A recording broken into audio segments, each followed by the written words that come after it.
The first time an empath whispers enough, the air does not split with thunder, and yet something inside them cracks like the earth shifting beneath tectonic plates.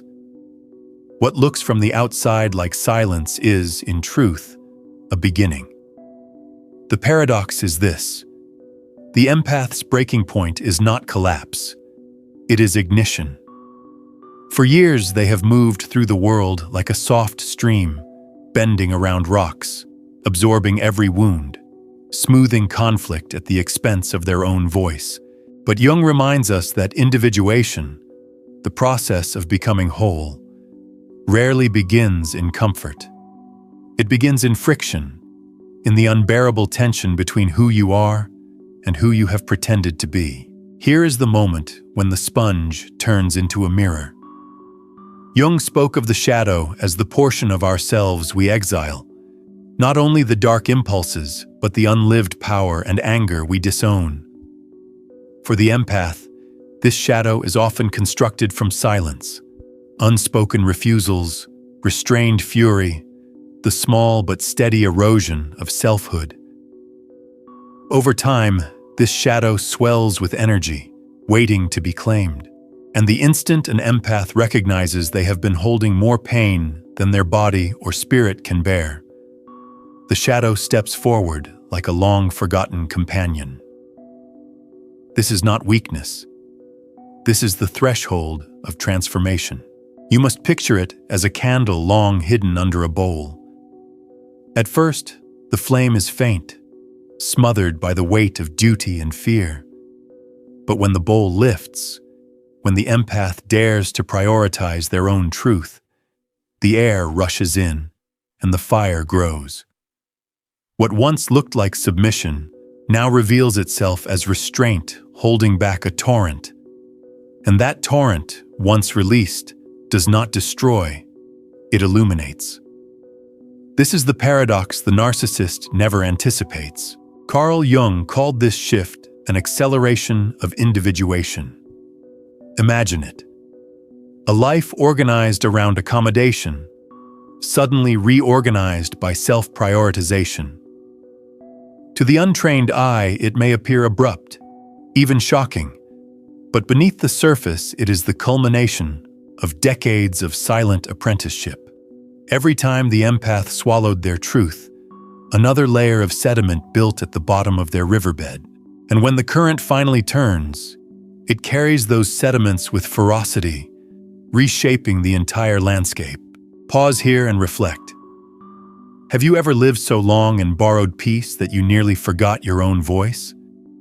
Have you ever mistaken endurance for love or self-erasure for kindness? If so, this story belongs to you. Now, allow me a brief invitation. As you are listening, take a moment to note in the comments where in the world and at what time you are joining this journey. It weaves us together across distance. And if you wish to continue walking into these hidden corridors of Jung's insights, remember to subscribe and turn on notifications so that no story of transformation passes you by. Let us return. The empath's threshold is not just personal, it is archetypal.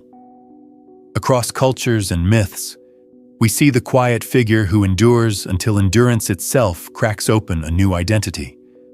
The lamb becoming the lion, the water becoming fire, the mirror revealing the true face.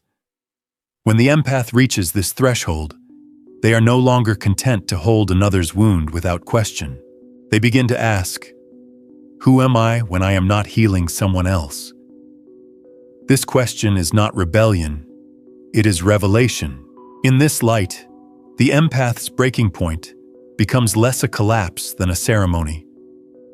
The shadow is invited in.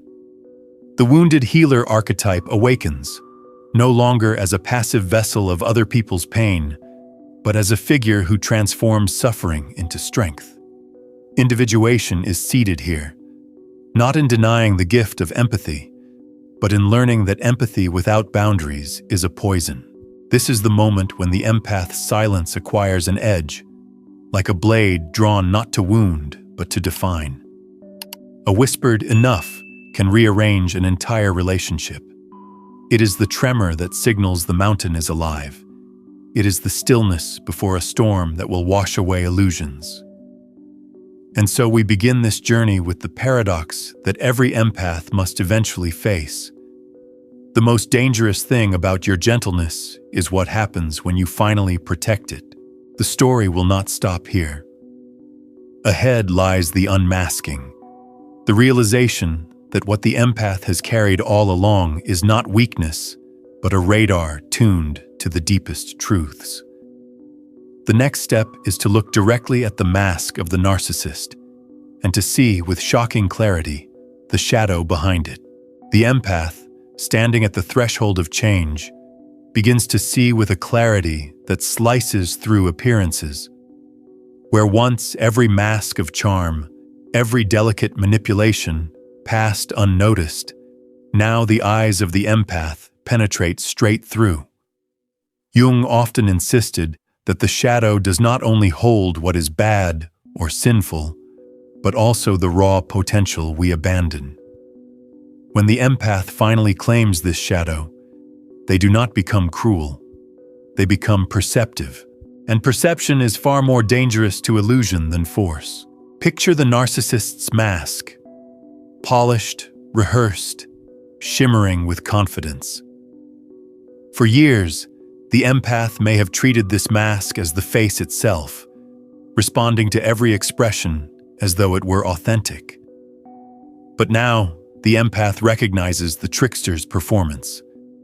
They realize that accusations of weakness, irrationality, or oversensitivity are not diagnoses.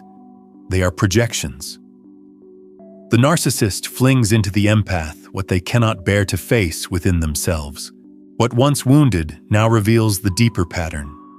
And the empath, meeting the shadow, sees that the enemy was never their sensitivity, but the story they accepted about it. This is the first integration. Imagine looking into the eyes of a beast in a dream. For years you may have fled, heart pounding, desperate to avoid its claws. But one night you stop running. You stand still, and you look. In Jung's symbolic language, the beast is the shadow itself, carrying all the repressed strength, anger, and dignity you refused to claim. The moment you stop running, the beast bows. It knows you as its rightful master. The empath, likewise, merges with the power they once feared. Anger becomes protection. Clarity becomes a boundary. Silence becomes presence. This is not a loud revolution. It is quiet, almost serene. The empath no longer needs to argue, defend, or justify. They no longer contort themselves to preserve fragile peace. Their very refusal to absorb and explain becomes a declaration. In that stillness, the narcissist feels something unexpected. Fear. Not fear of violence, but fear of being seen. Because the empath now sees not just the person, but the archetype. The predator feeding on attention. The vampire draining life. The trickster hiding emptiness. When archetypes are unmasked, their grip loosens. The performance falters. Consider how dangerous this clarity is. The narcissist thrives on confusion, thrives on making the empath doubt their own perception. For years, the empath might have questioned their sanity, asked themselves if they were too sensitive, too needy, too weak. But once they recognize projection, the battlefield dissolves. They no longer fight with swords. They step out of the war entirely. It is as if a stage collapses, leaving the actor stranded without an audience. Dreams echo this awakening. Many empaths report visions of houses full of mirrors, where their face is lost among countless reflections. In these dreams, the empath cannot find the door because every wall lies. But then one mirror shatters, and through broken glass, they step into a garden wild and untamed. This garden is the shadow's terrain, full of repressed instincts, raw and unrefined. By walking through it barefoot, the empath meets what they were taught to despise, and when they do, mirrors lose their power. The narcissist can no longer weaponize reflection. What emerges from this meeting with the shadow is not cruelty, but sovereignty. The empath does not mimic the narcissist's hunger for control. They do not seek to dominate or to belittle. Instead, they stand in authenticity. Authenticity itself is untouchable because it cannot be manipulated. To the narcissist, this is more dangerous than confrontation. It is unpredictability. They cannot predict, cannot steer, cannot trap someone who sees them clearly. Let us be precise here. Weakness, Jung would say, is the absence of awareness.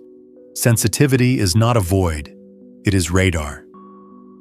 The empath's radar, once turned inward, begins to detect the subterranean currents of every interaction. No longer blinded by projection, the empath interprets these signals with accuracy. They see the subtle hunger behind charm, the fragility beneath rage, the emptiness behind arrogance. They do not need to expose or attack. Seeing is enough, and so, the empath who once felt like prey begins to realize they are not prey at all. They are witness. And the act of witnessing, without flinching, without collapsing, is the beginning of liberation. The narcissist cannot abide this gaze, for it reflects back not the carefully arranged mask, but the wound behind it. This section of the story is not about triumph in the external world. It is about the quiet claiming of sight. The empath ceases to be sponge, ceases to be blind mirror, and becomes a lens through which truth shines. And that, more than any argument or retaliation, dismantles the narcissist's web. Ahead lies the alchemy itself, the transformation of poison into wisdom, the slow turning of every drop of manipulation endured into discernment. To walk into that crucible is the empath's next task, and it is here that suffering itself becomes a catalyst for power. The empath's journey unfolds like the slow transfiguration of elements in a hidden alchemical furnace. For years, they were the sponge, soaking up conflict, guilt, and grief to keep others calm. Then came the mirror, that sudden shift when they reflected what was given instead of swallowing it whole. But there is yet another metamorphosis. The mirror becomes a flame. To outsiders, this change can appear almost imperceptible. The empath still speaks softly, still listens, still carries compassion. Yet their presence burns away deceit like a torch swung through cobwebs. Boundaries, once absent, now solidify. But these are not walls built from bitterness. They are edges sharpened by truth. The empath realizes that compassion without structure is not compassion at all. It is self-abandonment. To say no does not extinguish kindness. It purifies it. A river without banks floods and destroys. With banks, it nourishes. So too the empath's love. No longer spilling into every demand, it now flows where it can truly sustain life. Narcissists, who depend on entanglement, find this flame terrifying. Their methods, gaslighting, guilt-tripping, blame-shifting, rely on reaction. But when the empath ceases to react, the tactics dissolve. Imagine a play where the audience suddenly walks out. The actor, once commanding attention, finds their stage collapsing into silence. The narcissist experiences this as abandonment, betrayal, even threat. In truth, it is simply the empath refusing to fuel illusions. The empath's new silence is not passive. It hums with force. When they stop explaining, the atmosphere itself changes. Think of iron forged in fire, quiet, still, but unyielding. This is what it feels like when the empath embodies their own clarity. The narcissist senses it even before words are spoken. They sense the shift in posture, the steadiness in the gaze, the absence of need to justify. That steadiness is more dangerous than anger because it cannot be baited. Dreams reveal this transformation long before the conscious mind accepts it. Many report visions of being chased through forests, lungs burning with fear. Yet one night, instead of fleeing, the dreamer turns. They face the pursuer. They see the eyes of the beast, and in that moment, the terror dissolves. The beast bows, not because it is conquered, but because it is finally acknowledged. This is the shadow reclaiming its rightful place. The empath awakens to discover that what they fled was never meant to destroy them, but to empower them. Here lies the paradox. The empath's power is not in becoming louder, harsher, or crueler. It is in becoming clear. Clarity is flame. It reveals manipulation without rage. It cuts through lies without violence. To those who depend on confusion, clarity feels like an attack. But in truth, it is liberation. Both for the empath and, potentially, for the narcissist who can no longer hide from their own reflection. The empath begins to recognize themselves as both healer and guardian. Their compassion now has edges. Their silence has weight. Their presence has gravity. Others feel it. The unspoken awareness that here is someone who cannot be deceived, someone who sees and does not collapse. In that awareness lies respect, sometimes fear, but always truth. We must remember, this journey is not about vengeance. It is about evolution. The empath does not wish to destroy the narcissist. They simply refuse to be destroyed. That refusal alone shifts the entire dynamic. The narcissist, deprived of reaction, must finally confront their own emptiness. And for a soul built on projection, that confrontation is unbearable. From sponge to mirror to flame, the empath has walked the stages of transformation. But there is more yet. The furnace of suffering is not wasted. It becomes the crucible of alchemy. Next comes the turning of poison into wisdom, the slow refining of every wound into discernment, every betrayal into authority. That is where the story must carry us next. To step into alchemy is to step into fire. Every empath who has lived too long under the weight of another's demands knows what it feels like to drink poison and call it love. Subtle manipulations, whispered guilt, endless expectations, all of it poured into their vessel until the soul felt saturated beyond endurance. For years, they believed endurance was virtue. They thought forgiving meant forgetting, and patience meant self-erasure. But then comes the moment when suffering itself changes state. In Jung's terms, this is the crucible where nigredo, the blackening, the collapse, becomes albedo, the whitening, the dawning of insight. Alchemy is not metaphor alone. It is the lived process of turning toxicity into clarity. The empath recognizes that what they carried was never personal.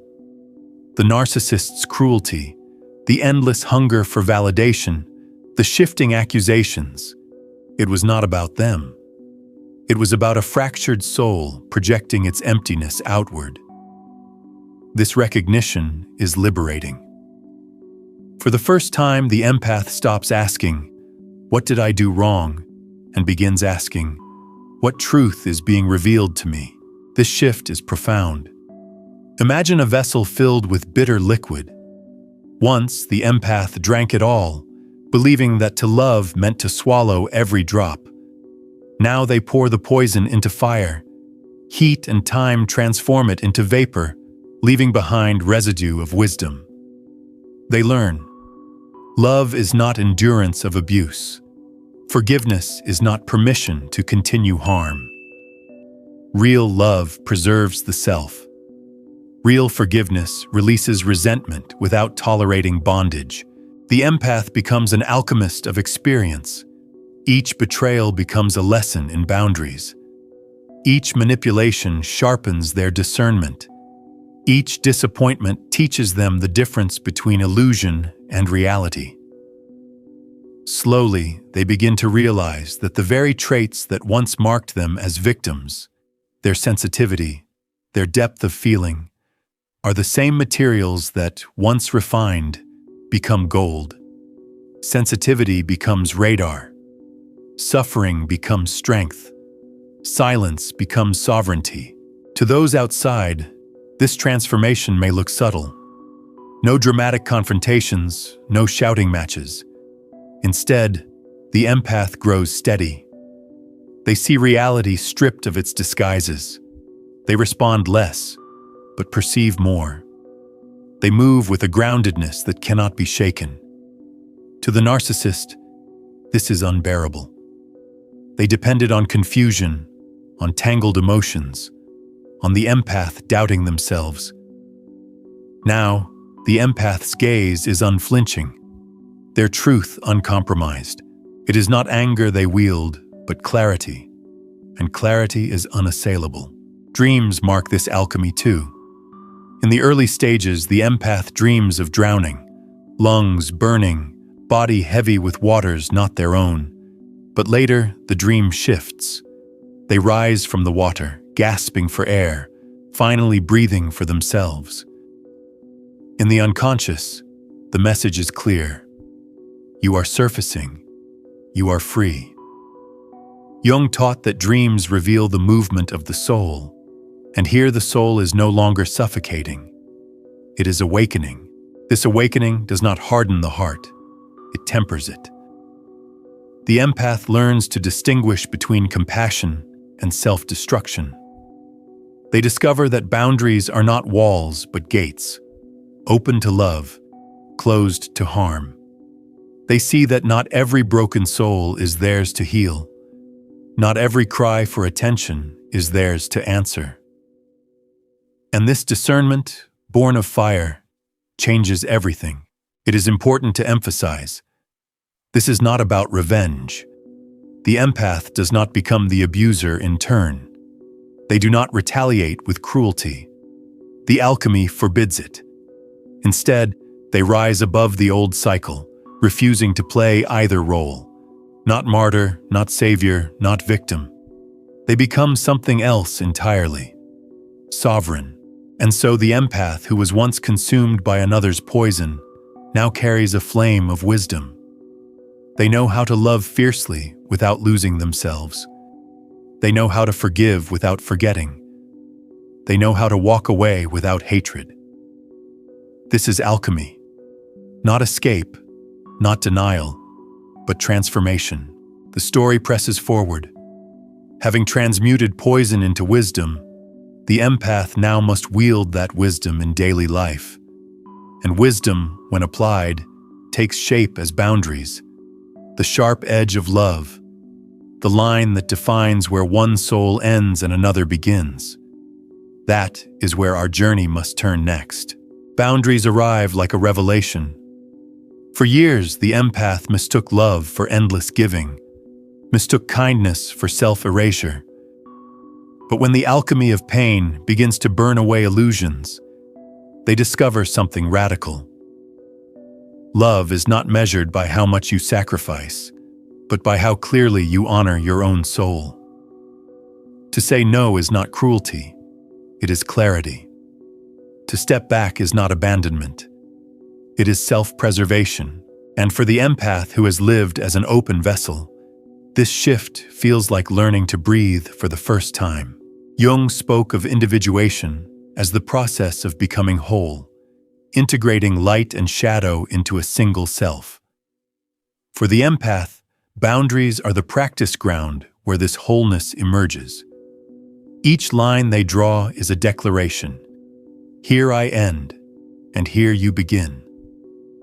These lines are not built from bitterness, but from reverence.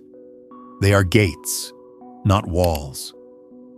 Through them, love flows freely without being polluted.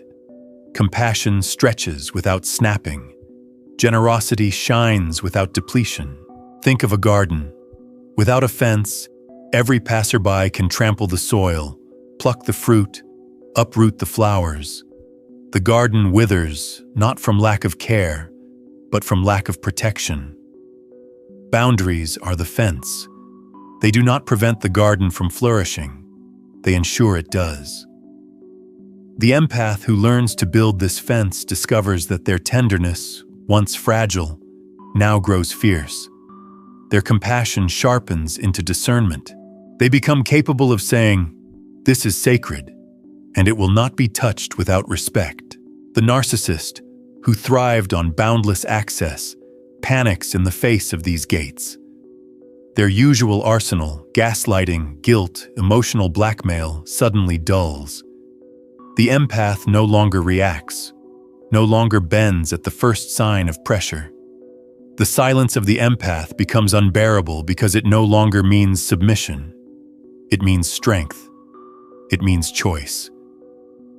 And choice is the one thing the narcissist cannot control. Dreams once again echo the inner shift. The empath who used to dream of being trapped in endless hallways or drowning in foreign waters now dreams of standing at a threshold with keys in hand. Doors appear where once there were none.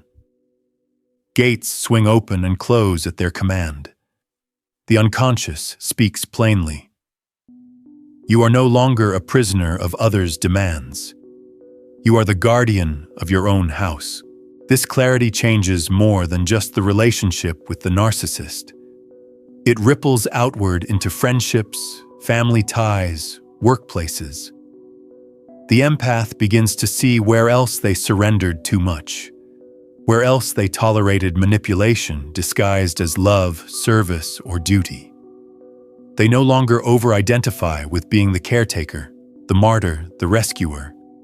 They allow themselves to be fully human, capable of compassion, but also of refusal, capable of listening, but also of walking away. And this is where love sharpens. Real compassion is fierce. It does not pour itself into bottomless pits. It does not tolerate cycles of abuse. It knows that to protect the sacred, one must be willing to say, enough. To protect others, one must first protect the self. This lesson comes hard, often through exhaustion and betrayal, but once learned, it is never forgotten. Boundaries also reveal an unexpected grace: solitude. What once felt like emptiness now feels like space. In the quiet absence of manipulation, the empath hears their own voice again. They rediscover old dreams, forgotten desires, a sense of selfhood that had been buried under years of catering to others. Solitude is no longer punishment. It is sanctuary. The empath does not become unkind. They become clear. And clarity itself is love's sharpest edge. To stand firm is not to reject others. It is to honor both self and other as distinct, sovereign beings. That realization, lived in daily practice, terrifies those who depend on confusion. But it liberates everyone else. This stage of the journey shows us that boundaries are not an end, but a beginning. Once the empath has learned to protect what is sacred, the next step is to step fully off the narcissist stage, to stop playing roles altogether, and to claim authorship of their own life. That is where we must turn next. The empath has endured the long apprenticeship of pain, learned the alchemy of wisdom, and built the fence around their garden. Now comes the most radical act: stepping off the narcissist's stage altogether. For years, the empath was cast in roles not of their choosing: the healer, the comforter, the sponge, the scapegoat. The narcissist's drama depended on their participation. Every accusation required a defense. Every manipulation required an explanation. Every mask demanded an audience. But one day, the empath simply walks away from the theater. The The spotlight dies. The script collapses. The narcissist is left speaking lines into silence. This moment is not rebellion. It is sovereignty. Jung described individuation as a movement toward the self, the archetype of wholeness that transcends masks and roles. The empath, by leaving the performance, embodies this archetype. They are no longer pawn, no longer prop. They are author. Their life ceases to be defined by how others treat them and begins to be defined by their own choices. This is not arrogance. It is reality. To understand this shift, imagine a chessboard. For years, the empath played as a pawn, expendable, moving cautiously in small steps, protecting everyone else. But suddenly, they rise into sovereignty. They leave the board altogether. The narcissist, accustomed to strategizing moves, loses their game. There is no opponent to manipulate, no piece to sacrifice. This absence is more threatening than confrontation because it removes the illusion of control. Daily life reflects this sovereignty in subtle but unmistakable ways. The empath no longer explains every decision. They no longer bend to keep the peace at any cost. Their silence is not withdrawal, but grounding. Their speech is measured, carrying resonance instead of apology. Relationships shift quickly. Those built on genuine respect flourish in the new clarity. Those dependent on the empath's endless giving begin to crumble.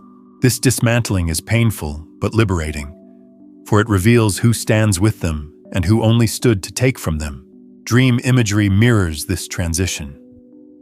The empath who once wandered endless mirrored halls now dreams of open landscapes, wide fields, mountains, oceans. The scenery is vast, untouched by confinement.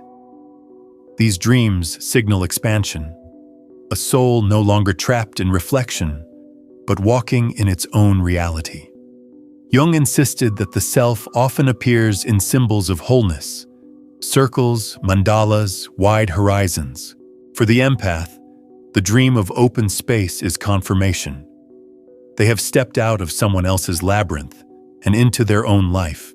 The narcissist experiences this shift as chaos. Their strategies, guilt, pity, rage fall flat. They may attempt escalation, seeking to regain control.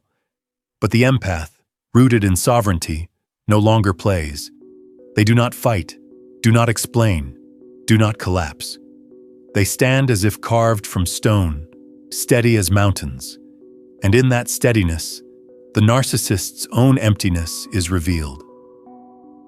For the first time, they are forced to face themselves. Whether they change or retreat is their choice. But the empath's role in their play is over. Sovereignty does not mean isolation. It means authorship. The empath discovers the freedom to create their life without constant compromise. They rediscover creativity, joy, purpose. They recognize that their value does not lie in sacrifice but in authenticity. In that recognition, they become untouchable, not because they cannot be hurt, but because they cannot be deceived. This stage is the culmination of a long inner war. To stop participating in a false narrative is to reclaim your own. The empath, once drained and silenced, now carries the authority of someone who knows themselves. Their boundaries no longer feel like effort. They are simply extensions of who they are. Love flows again, but it is grounded, rooted, sovereign. And yet, the journey is not finished. Sovereignty is not the final word. The empath's individuation is crowned in wholeness, an integration of light and shadow, love and power, tenderness and ferocity. That wholeness is what the narcissist fears most, and what the world needs most. To arrive at that final integration, we must take one more step. Wholeness is the destination toward which every step has been moving. The empath, who once lived fractured between kindness and resentment, between giving and depletion, finally integrates. Jung taught that individuation requires facing not only our wounds, but also our capacity for power. The empath, through fire and silence, through shadow and sovereignty, learns this balance. To love without erasing oneself, to stand firm without hardening, to feel deeply without drowning. Think of the circle, a symbol Jung often used to represent the self. In the circle there is no fragmentation, no opposition that is not also connection. Light and shadow coexist. Tenderness and strength share the same ground. The empath's wholeness is not about becoming invincible. It is about becoming authentic. And authenticity, once embodied, is untouchable. At this stage, the empath no longer fears solitude. It feels like spaciousness. No longer do they confuse pity with responsibility. They can see another's pain, even a narcissist's emptiness, without rushing to fix it.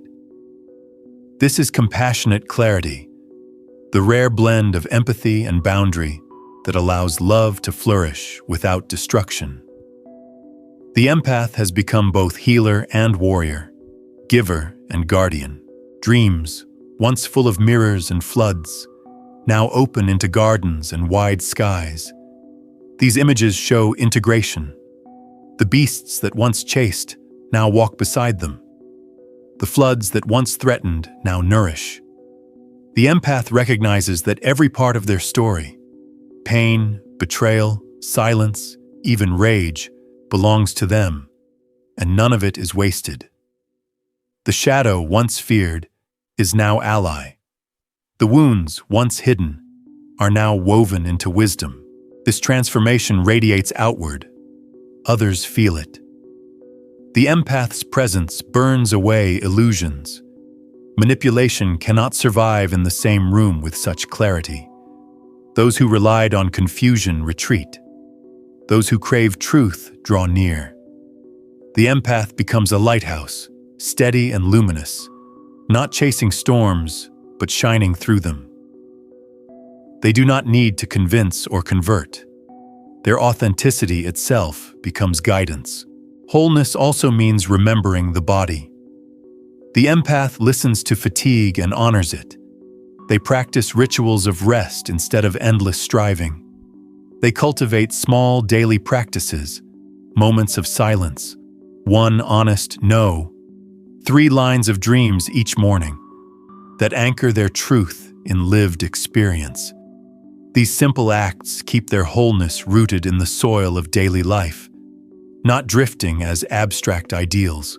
The narcissist, meanwhile, can no longer play their old game. They may lash out, accuse, retreat, or seek new sources of supply. But the empath, integrated, no longer bends. Their silence is not passive but sovereign. Their words carry the weight of reality. And their love, sharpened by boundaries, no longer tolerates bondage. The very existence of such a person exposes the fragility of power built on deception. This final stage is not about revenge. It is about awakening. The empath does not need to destroy the narcissist. They simply refuse to be destroyed. They embody the paradox that began our story. The breaking point was never collapse, but ignition. What was once weakness has become the rarest form of strength, the strength of authenticity. And now the journey completes its circle. The empath who began as sponge and martyr ends as sovereign and whole. Their life is no longer defined by roles imposed by others, but by their own alignment with truth. They are not invulnerable, but they are integrated. And there is no greater danger to illusion than someone who can see clearly while loving fiercely. The story will close with quiet power. We will seal this arc not with triumph shouted, but with affirmation whispered. I am the lion, tender and fierce, healer and guardian, whole at last. The circle has closed, yet it does not end in silence. It ends in integration, a steady heartbeat that carries forward into every tomorrow. We have followed the empath from sponge to mirror, from flame to sovereign, and at last to wholeness. What began as exhaustion and fracture has become clarity and strength. Jung would call this individuation, the birth of a self that includes both the light of compassion and the shadow of power, joined into one living whole. Think of where we started, the empath's breaking point. For years, they absorbed more than any heart should, mistaking sacrifice for love. That breaking point, which seemed like collapse, revealed itself as ignition. The paradox held true. The empath's limit was not an end, but a beginning. And from that beginning, every step deepened. Meeting the shadow, dismantling masks, burning away illusions, turning poison into wisdom, drawing boundaries, stepping off the stage, and finally, living as a whole person. The message is simple but transformative. Love without boundaries is not love. Forgiveness without discernment is not healing. To truly embody compassion, one must include oneself in its circle. That is the empath's revelation. They do not abandon empathy, they refine it. Their tenderness remains, but now it carries edges sharp enough to protect what is sacred.